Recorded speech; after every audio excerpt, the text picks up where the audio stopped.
आधुनिक समय में भूत प्रेत अंधविश्वास के प्रतीक के रूप में देखे जाते हैं। पर कुछ लोग ऐसे भी हैं जो भूत प्रेतों के अस्तित्व को नकार नहीं सकते। कुछ लोग जिन्हें भूत प्रेत पर पूरा विश्वास होता है वे भी इन आत्माओं के अस्तित्व को नकार जाते हैं, क्योंकि उनको पता है अगर वे किसी से इन बातों का जिक्र किए तो सामने वाला भी यही बोलेगा। पढ़े लिखे होने के बाद भी आप ये कैसी बात कर रहे हैं? और इस प्रश्न का उत्तर देने और लोगों के सामने अपने को गंवारू समझे जाने से बचने के लिए लोग इन बातों का जिक्र करने से बचते हैं। मैं आज यहाँ दो वृत्तांत का वर्णन करूँगा, जिसको सुनने पढ़ने के बाद आपको क्या लगता है ज़रूर बताएं। खैर, मैं भी तो भूत प्रेत को नहीं मानता, पर कभी कभी कुछ ऐसी घटनाएं घट जाती है कि भूत प्रेत के अस्तित्व को नकारना बनावटी लगता है। बात कोई 15-16 साल पहले की है। मैं जिस जगह पर काम करता था वहीं पास में एक फ्लैट किराए पर लिया था। इस फ्लैट में मैं अकेले रहता था। हाँ, पर कभी कभी कोई मित्र संबंधी आदि भी आते रहते थे। इस फ्लैट में एक बड़ा सा हॉल था और इसी हॉल से सटा हुआ एक बाथरूम और रसोई घर। एक छोटे से परिवार के लिए यह फ्लैट बहुत ही अच्छा था। और सबसे खास बात इस फ्लैट की यह थी कि यह पूरी तरह से खुला खुला था। मैं आपको बता दूं कि इस फ्लैट का हाल बहुत ही बड़ा था और इसके पिछले छोर पर शीशे जड़ित दरवाजे लगे थे, जिसे आप आसानी से खोल सकते थे। पर मैं इस हॉल के पिछले भाग को बहुत कम खोलता था, क्योंकि कभी कभी भूलवश अगर यह खुला रह गया तो बंदर आदि आसानी से घर में आ जाते थे और बहुत सारा सामान इधर उधर कर देते थे। आप लोग सोच रहे होंगे कि बंदर आदि कहाँ से आते होंगे, तो मैं आप लोगों को बताना भूल गया कि यह हमारी बिल्डिंग एकदम से एक सुनसान किनारे पर थी और इसके अगल बगल में बहुत सारे पेड़ पौधे, जंगली झाड़ियाँ इत्यादि थी। अपने फ्लैट में से नीचे झांकने पर सांप आदि जानवरों के दर्शन आम बात थी। एक दिन शाम के समय मेरे गांव का ही एक लड़का, जो उसी शहर में किसी दूसरी कंपनी में काम करता था, मुझसे मिलने आया। मैंने उससे कहा कि आज तुम यहीं रुक जाओ और सुबह यहीं से ड्यूटी चले जाना।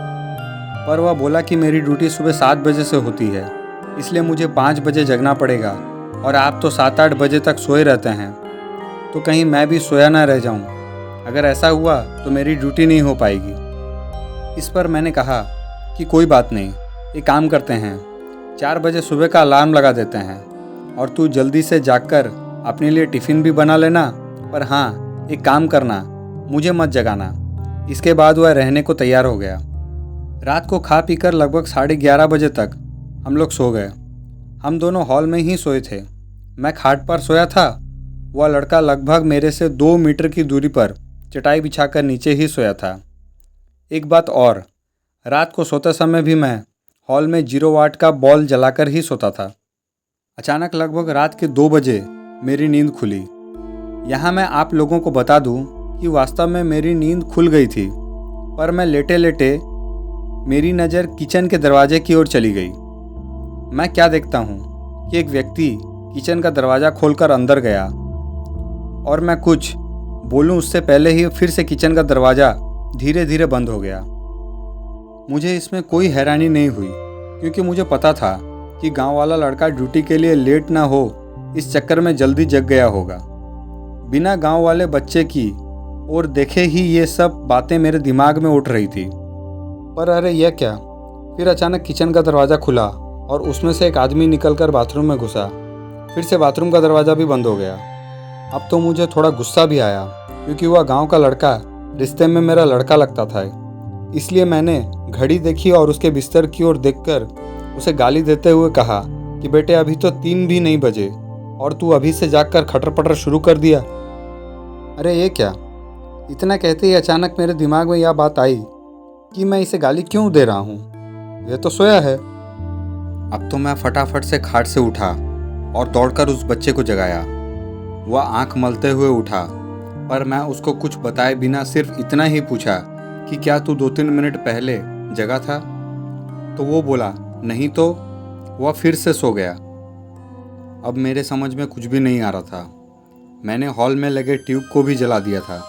अब पूरे हॉल में पूरा प्रकाश था और मेरी नज़रें अब कभी बाथरूम के दरवाजे पर तो कभी किचन के दरवाजे पर थी। पर किचन और बाथरूम के दरवाजे अब पूरी तरह से बंद थे। अब मैं हिम्मत करके उठा और धीरे से जाकर बाथरूम का दरवाज़ा खोला। बाथरूम छोटा था और उसमें कोई नहीं दिखा। इसके बाद मैं किचन का दरवाज़ा खोला, उसमें लगे बल्ब को जला दिया, पर वहाँ भी कोई नहीं था। अब मैं क्या करूँ? नींद भी एकदम से उड़ गई थी मेरी। इस घटना का जिक्र मैंने कभी किसी से नहीं किया। मुझे लगा शायद ये मेरा वहम था, और अगर किसी को बताऊंगा तो कोई मेरे रूम में शायद दोबारा कभी ना आए। इस घटना को बीते लगभग 1 महीने हो गए थे और रात को फिर कभी मुझे ऐसा अनुभव नहीं हुआ। एक दिन मेरे गांव के 2 लोग हमारे पास आए। उनमें से एक को विदेश जाना था और दूसरा उनको छोड़ने आया था। वे लोग रात को मेरे यहाँ ही रुके थे और उस रात मैं अपने एक रिश्तेदार से मिलने चला गया था। रात को मैं वापस नहीं आया। सुबह सुबह जब मैं अपने रूम में पहुंचा तो वे दोनों लोग तैयार होकर बैठे थे और मेरा ही इंतज़ार कर रहे थे। ऐसा लग रहा था कि वे लोग बहुत ही डरे हुए हैं और बहुत ही उदास हैं। मेरे आते ही वे लोग बोल पड़े कि अब हम लोग जा रहे हैं। मैंने उन लोगों से पूछा कि फ़्लाइट तो कल है ना, तो आज रात आप लोग कहाँ ठहरेंगे? उनमें से एक ने बोला, रोड पर सो जाएंगे, पर इस कमरे में नहीं। अब अचानक मुझे 1 महीना पहले घटित घटना याद आ गई। मैंने सोचा, तो क्या इन लोगों ने भी इस फ्लैट में किसी अजनबी आदमी को देखा? मैंने उन लोगों से पूछा कि आखिर बात क्या हुई, तो उनमें से एक ने कहा, रात को कोई व्यक्ति आकर मुझे जगाया और बोला कि कंपनी में चलते हैं, मेरा पर्स वहीं छूट गया है। फिर मैं थोड़ा डर गया और उसको भी जगा दिया। इसने भी उस व्यक्ति को देखा। वह देखने में एकदम सीधा साधा लग रहा था और शालीन भी। हम लोग एकदम डर गए थे क्योंकि हमें वह व्यक्ति इसके बाद किचन में जाता हुआ दिखाई दिया था। उसके बाद फिर वह किचन से बाहर नहीं निकला और हम लोगों का डर के मारे बुरा हाल था। हम लोग रात भर बैठकर हनुमान का नाम जपते रहे और उस किचन के दरवाजे की ओर टकटकी लगाकर देखते रहे, पर सुबह हो गई और वह आदमी अभी तक किचन से बाहर नहीं निकला। अब तो मैं भी थोड़ा सा डर गया था और उन दोनों को साथ लेकर तेजी से किचन का दरवाज़ा खोला, पर अंदर कोई भी नहीं था। हाँ, पर किचन में गौर से छानबीन करने के बाद हमने यह पाया कि कुछ तो गड़बड़ है। जी हाँ, दरअसल फ्रिज खोलने के बाद हमने देखा कि फ्रिज में लगभग जो 1 किलो टमाटर रखे हुए थे वे गायब थे और टमाटर के कुछ बीज, रस आदि वहीं नीचे गिरे हुए थे। इसके साथ ही किचन में एक अजीब सी गंध भी फैली हुई थी।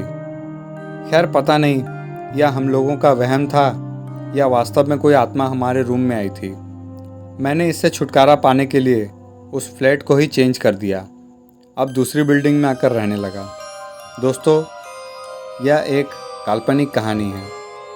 कहानी पसंद आए तो चैनल को लाइक, शेयर, सब्सक्राइब ज़रूर करें।